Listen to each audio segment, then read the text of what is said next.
બોટાદ જિલ્લાના જોટિંગડા ગામથી વનરાજભાઈ અને એમની બહેનો જાનકીબેન અને કાજલબેનના લગ્ન હોય ત્યારે એમના સ્વર્ગસ્થ પપ્પા વિનુભાઈને યાદ કરે છે કે આજ અનેરો અવસર આવ્યો છે.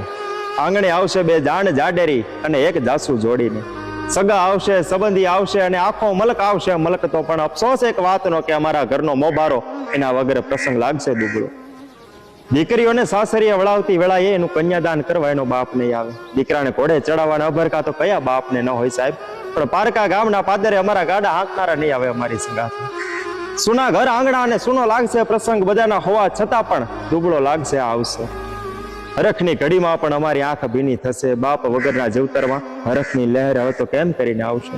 એકલા હાથે જ્યારે ઘરની જવાબદારીને ઝીલવી પડે ને ત્યારે સમજાય છે કે એક બાપે બાપની ભૂમિકા કેવી રીતે નિભાવી.